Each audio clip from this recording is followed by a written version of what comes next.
So I just figured out a good way to see that this camera is on. I actually have gym mirrors here. So it's like, okay, just put the camera in front of it and then you can see behind to see that I'm in focus. Well, not that I'm in focus, I'm in screen. So I'm like, oh, there you go. I have good lighting because of the sun outside. I used to put it like this. This might be too much lighting. This might be good. There's no shadows on me. I see that the lighting is very good. So it's been a few days since I shot a video.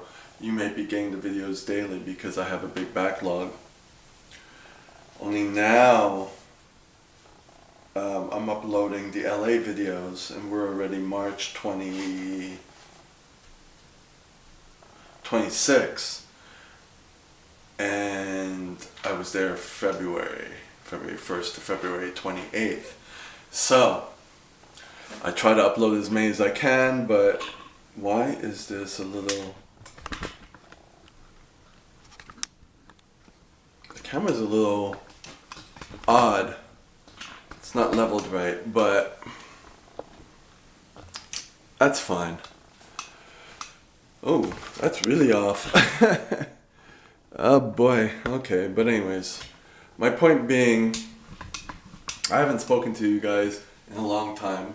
The couple of you who actually listen, and the few of you who happen randomly on this video. At any rate, this is just my video log. I do it for me, foremost. Although I'd like to grow this and make money off it, of course, who doesn't? So, I had a few things to talk about, but I may have forgotten about a few things, so that, like, the passion's not there, because it's been a few days. But we'll see what happens. I'm on my way to the gym, but I figured I might as well just do this before I leave, because it always takes me a while before I leave. And that goes into the first topic, my perfectionism. Realizing how badly it can be, you know. Maybe to the point that the other day, I've been doing my bookkeeping, basically trying to backtrack from the 3 years, including this year, that I haven't done my taxes because I've been so backed up with everything coming back from LA and I can't start anything. I don't want to see anything. I'm still kind of struggling with that. You know, I haven't touched my website. I've been taking notes and stuff. I just have so many things to do and I can kind of procrastinate a lot, even though I'm doing stuff. I'm going to gym. I have stuff that I'm good with doing, but then I'll fill something else in to not do something else.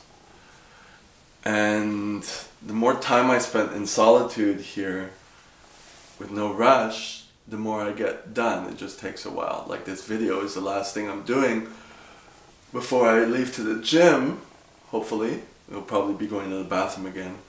But it took me a while to kind of like add things on to do for today.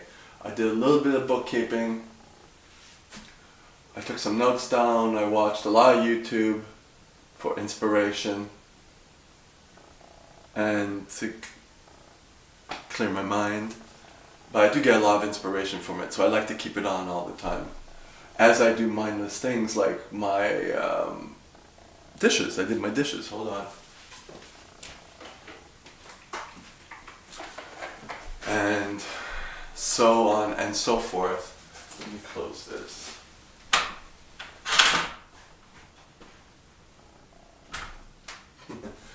I may have told you I have another YouTube channel that I started. I haven't uploaded yet, but I filmed. So I'm going to have to edit as the videos come down the queue of things to do, because I have a whole bunch of videos, and as I hit each video, then I start to work on it. Most of the videos are for this channel, so I just upload them. I have another video from my first channel that I have to work on, a voiceover. I haven't done that. and I did this new video, this new YouTube channel, One Pan Cooking, which I have to upload. And I shot another video on my body transformation. It's basically me in front of the camera flexing. It's not G for P, don't worry about that. But it's shirtless flexing. As borderline sexy as it can be. I finally wanted to do that to document me getting in better shape. I have to kind of put myself out there, and I decided to put it on another channel, which I didn't open up yet, but I decided to shoot the video because fuck it, I need to do it. I don't care what people think, but it's not going to be on my main channel, my main fitness channel, because that's not the clientele I want. But if you get a bunch of horny old men looking at it, or as long as they're watching it, I don't mind. So, that being said,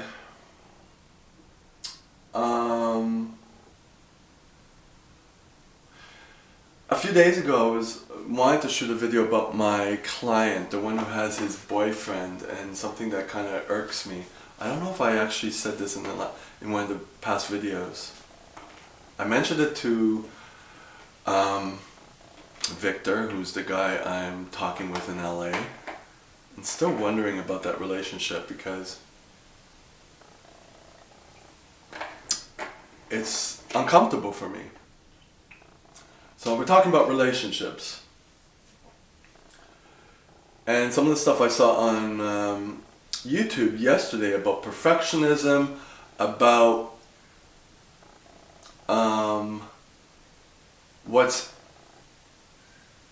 what you're used to attracting and being, you're attracted to what you're attracted to. And sometimes if someone is not good for you, you're attracted to that. You know what I mean? So that's where my mind is at with Victor. So I'm just taking it one day at a time. I have major trust issues, obviously. I'm trying to remember what I saw, but it's coming out of my own words anyways. Knowing that, let's say Victor, it's going to fuck up anyways and Victor's going to leave, I'm just kind of like, oh, okay. Maybe I know everyone's going to leave. That's kind of it. Like when you saw the LA videos and I knew he was going to kick me out, the guy I was staying with for 2 weeks. It's kind of obvious. It's kind of like, do I enter my relationships knowing that, okay, it's not going to end well anyways, you know what I mean? I don't know. But getting to my client who's in this relationship, they just came back from Mexico, and what irks me is that, first of all, my client has severe attachment issues. Like he'll attach to someone if it reminds him of his mother or something, and his mother, now I'm finding it's finally coming out that his mother was homophobic, said, I hope you're not going to become like one of those. And so he married a woman until his mother died, and his wife died, and then he started going gay. Yada, yada, yada. Been there, done that. Not me, but I mean, it's not an uncommon story. But he has a lot of homophobia in him. He doesn't understand transgender. He doesn't understand effeminate guys. He's kind of obviously gay himself because he's French and he's slim, kind of, and he dresses weird, stylish. He's almost 60. He's not a fashion designer. He's a dentist. But he doesn't realize things, His intuition is like at zero. I think I mentioned this in previous videos. And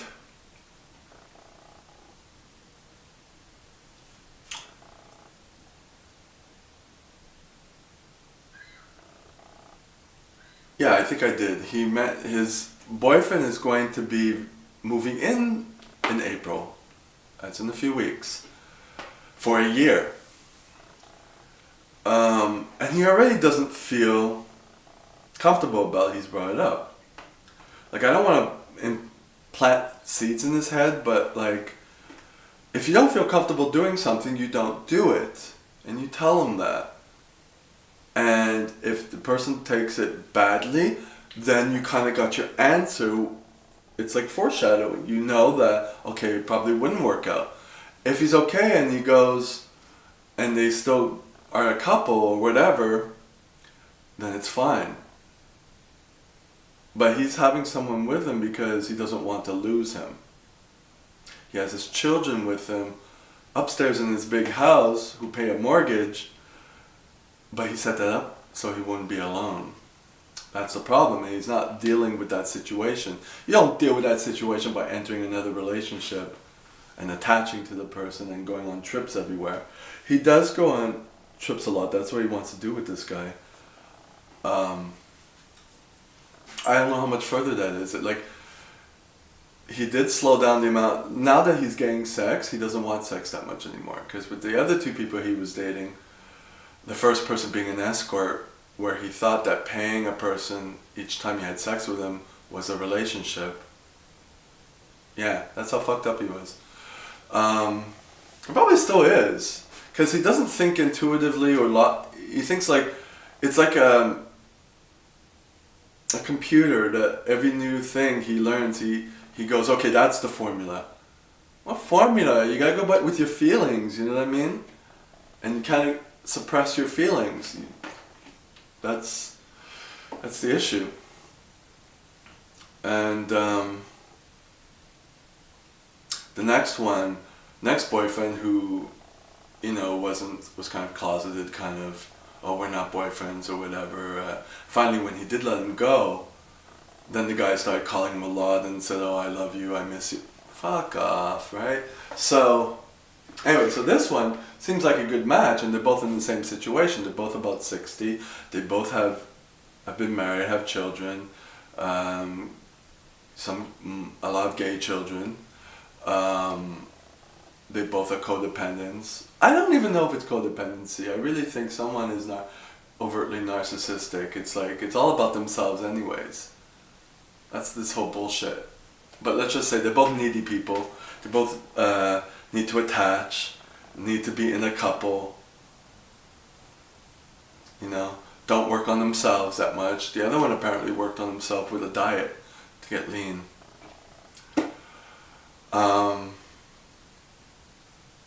I don't know. And, but when my client talks to me about what they do, it's like, we went there, we're doing this, we're doing that.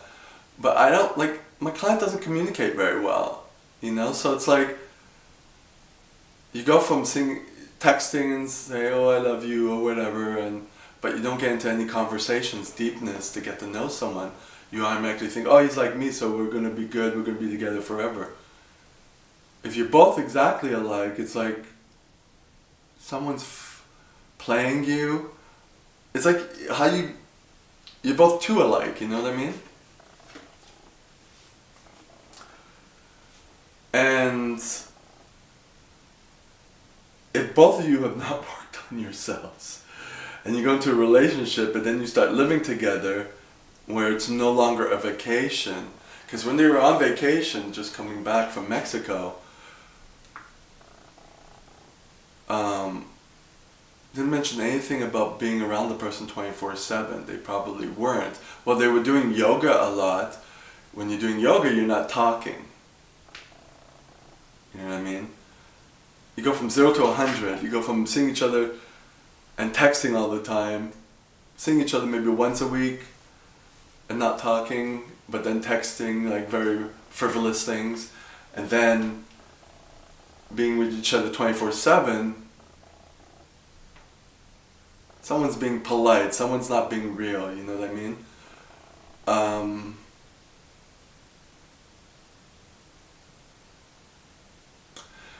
Anyway, suffice it to say, it's a lot of things that he should think about.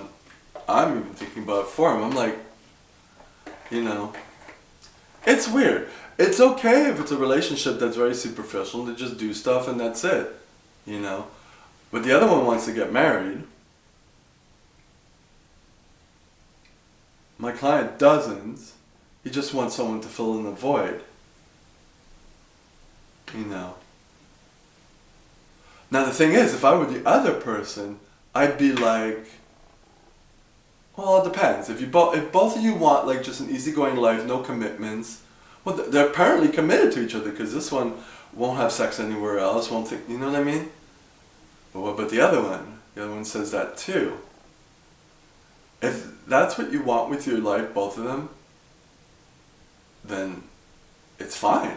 You don't have to want anything else. But knowing my client that he's got issues that he's not working on because he's attached in this relationship, it's like when people go off and get married and have children, they don't work on themselves or work on the relationship because they're busy. They're busy planning the marriage, they're busy raising kids. And then when the kids leave, then they have to live with each other and get to know each other. I watch YouTube videos to get my mind off things. You don't have to get into all this shit, you know.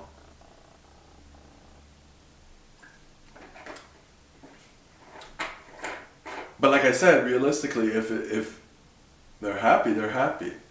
But they have to, sometimes it's good if you're not awake, if you're kind of like in this matrix. Oh, I'm happy, my boyfriend is great, everything's great, we went to Mexico, it was hot, it was great. If you can go your whole life living like that, and then you die, more power to you. I can't. You know, it's just not me. So, am I projecting things onto him? I don't want to, so I'm only going with what he's said that he's uncomfortable with. That's where the issue is. He's uncomfortable and he's still going through something. Been there, done that myself. Hence me with this guy Victor. Am I getting hard-ons talking to him on video chat? No. But I did find him very cute when I was there and when I met him, and we had great sexual relations. And then I think it's just that I know after a few times I get turned off by people, but I stayed with him.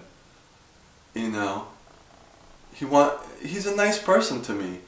He's got a side that's very, and he knows that he's very headstrong and sounds a bit conceited when he does talk, because sometimes he just doesn't, he's just very monotone and he'll just sit there and I'm like, need some expression. It's kind of boring for me.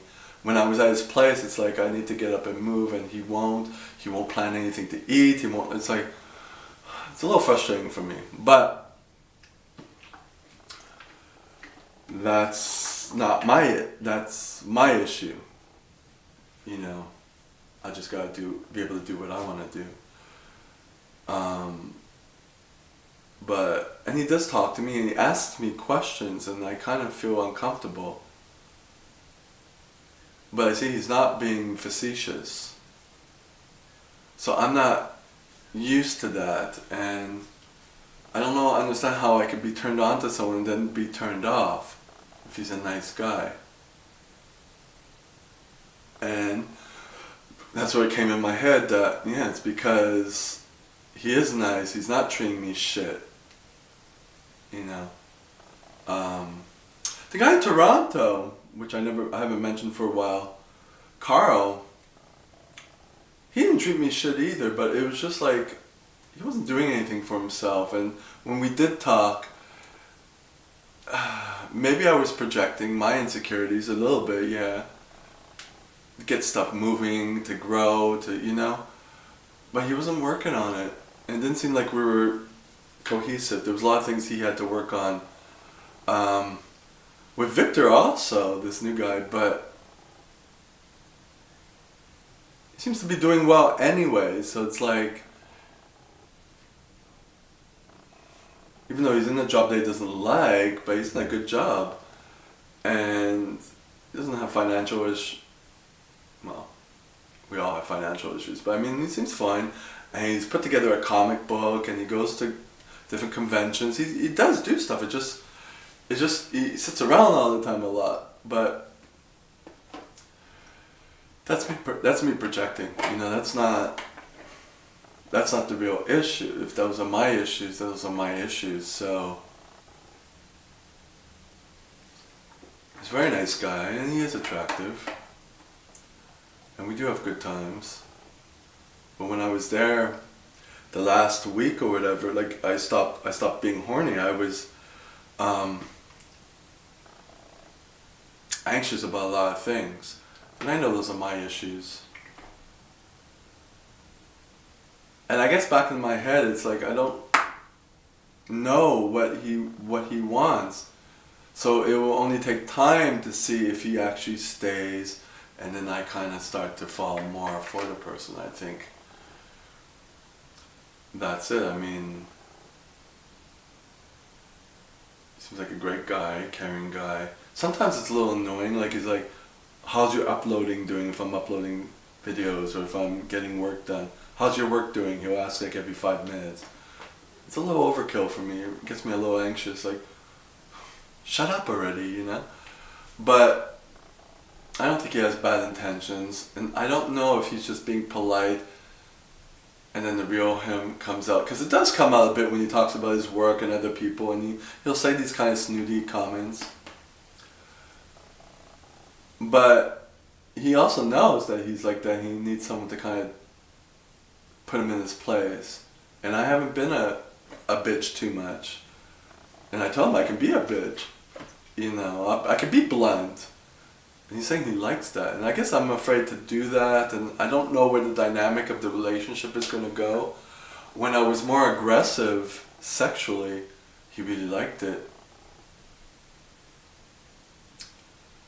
But then when we're talking online, he doesn't trigger anything to get me like that. Maybe because I know he's a nice guy. If you have any suggestions, if you watch this whole video, let me know. Because he's open to it and he likes it when I take charge and manhandle him and all that crap. But I guess I usually do that to people I don't like. I don't know. I think it has a lot to do with my way of loving people and my trust issues that I realize I have a lot of trust issues. So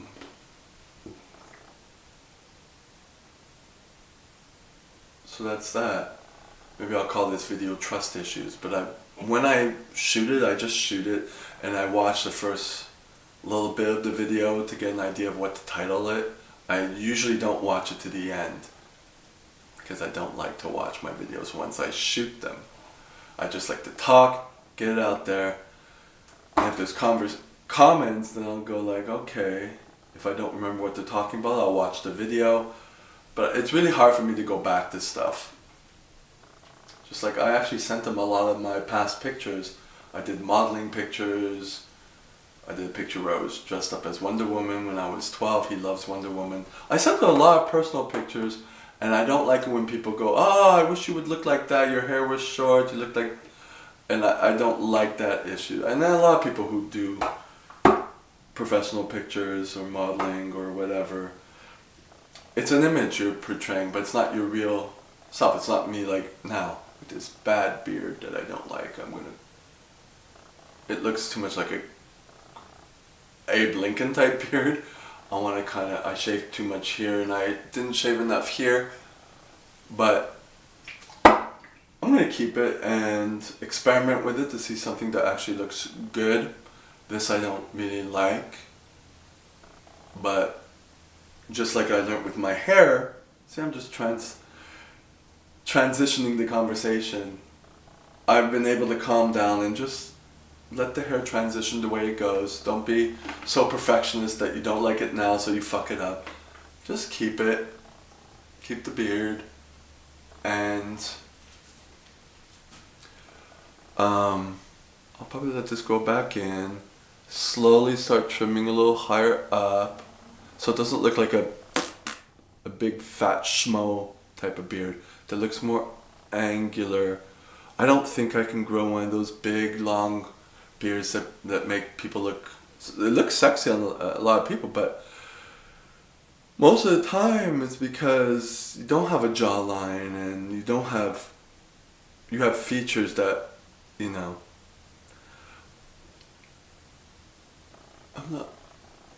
I'm not liking it, but I'm not taking it off right now. I'm learning, it's learning about myself with that and just dealing with it. That reminds me, perfectionism, about this. I saw another video on perfectionism because I thought about, if you've listened closely to my videos, I had a Fiverr contract for $20. I did video descriptions for someone's workout exercise videos, and I realized I was too much of a perfectionist on it. It was only $1 a video, and it took me like way longer than I said it would. It took me like a week and a somewhat, and I said 2 days I'd be, and I was going over it and mulling it over, and I'm like, I was afraid to and it was too many details. And he sent me the gig. It's the first time I had a gig. I don't really know how Fiverr works completely, but I wanted to break the ice. But I felt bad that I sent him this stuff. He said he was working on it, removing some corrections, and they wanted to send me 10 other videos. But since he sent me the gig, he didn't send me any other videos, and I didn't call him back to ask, like text him to ask him back. I think he finally just went with someone else. And I'm kind of happy because I was putting too much energy into that. But I have something at least to kind of put on my website to say, okay, I'm going to do that for a gig or whatever. But I have to kind of, I realized I was too perfectionist on that. I was like going over it, and it's like, it's $1. I didn't want him to think it was terrible, you know?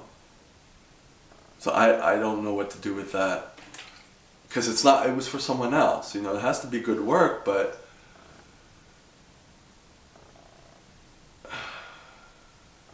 the video the guy put out, another guy, about perfectionism was like, put out 90%. Your 90% is probably someone else's 100%. These videos are pretty like 0% because I just shoot them, you know, that was helping my perfectionism. And realizing that perfectionism now comes from, you know, probably from your parents. Either they didn't know how to love you too well, they weren't there, or they thought all your stuff was shit, you know what I mean? So that's stuff I want to kind of delve into in terms of me, improving myself, and becoming perfect, like with my body, and which is why I shot this video transformation video. My body, I'm calling it a body transformation, where I shot myself flexing and all that, and I have to just get things out there, you know what I mean? And the same thing is what I want to do to get things done, you know, and not procrastinate, which is a big thing for perfectionists, apparently.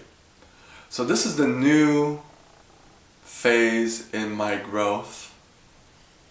You know what I mean? One last thing before I go. I'll keep you up to date. I used to go do a CBT meeting, which was called CBT. That's what she called it, or Mary's Recovery. And I had mentioned that I'm not going to that group anymore because I didn't like the person in charge, and I was just over it. But I was going to another recovery meeting, which is Recovery International, which I go to. And I've been leading a couple of the groups, and I'm going to be leading it this Tuesday. And I went to that when I was in LA, which was a different perspective. I liked it a lot. But I'm having doubts